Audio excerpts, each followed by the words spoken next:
December 30ஆம் தேதிக்கான ஜீவ ஊற்று வேத தியானம் சங்கீதம் 5:9. அவர்கள் வாயில் உண்மை இல்லை, அவர்கள் உள்ளம் கேடுபாடுள்ளது, அவர்கள் தொண்டை திறக்கப்பட்ட பிரேதக்குழி, தங்கள் நாவினால் இச்சகம் பேசுகிறார்கள் என்பதே.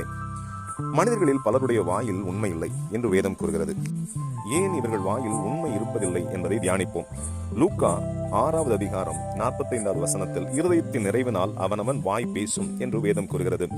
ஆம், ஒரு மனிதனுடைய இருதயம் எவைகளால் நிரம்புகிறதோ அவைகளையே வாய் பேசும். ஏனென்றால் இருதயத்தின் வடிகாலாக வாய் இருக்கிறது. சிலரால் நாவை அடக்க முடியாமல் போவதற்கு காரணம் இருதயம் தன் நிறைவை எட்டியவுடன் வாயால் கட்டுப்படுத்த இயலாது.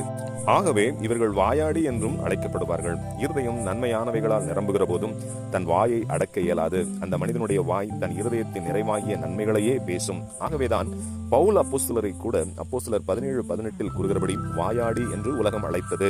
நன்மைகளை பேசுகிற வாயினால் உலகத்திற்கு நன்மையே உண்டாகும். ஆனால் கேடுபாடுகளும் சூதுவாதுகளும் கசப்புகளுமான பொல்லாதவைகளால் நிறைய பெற்ற யாவருடைய இருதயமும் பொல்லாதவைகளை அடக்கக்கூடாதபடி பேசும். அதில் பொய்களும் வஞ்சகங்களுமே நிறைந்திருக்கும். இப்படிப்பட்டவர்களின் வாயை திறக்கப்பட்ட பிரேதக்குழி என்று வேதம் குறிப்பிடுகிறது. சரி, ஒரு பிரேதக்குழி திறக்கப்பட்டால் அங்கே அருவருப்பும் அசுத்தமும் சகிக்க இயலாத துர்நாற்றமுமே மிஞ்சும்.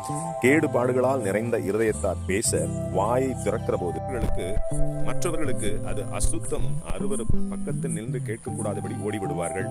பொய்களாலும் பித்தலாட்டங்களாலும் நிறைந்த பேச்சுக்களால் மற்றவர்களை வஞ்சிப்பார்கள். இப்படிப்பட்டவர்களால் பல குடும்பங்கள் அழிவிற்கு நேராக செல்லுகிறவைகளாகவும் சிலர் அழுது கொண்டிருக்கிற சூழ்நிலையிலும் இருக்கிறது. இவர்கள் மனம் திரும்பாத பட்சத்தில் இவர்களால் அழிவை சந்தித்தவர்களுக்காகவும் இவர்களால் அழுது புலம்பிக் கொண்டிருக்கிறவர்களுக்காகவும் கர்த்தர் விசாரிக்கிற நாளில் இவர்களுக்கு ஐயோ.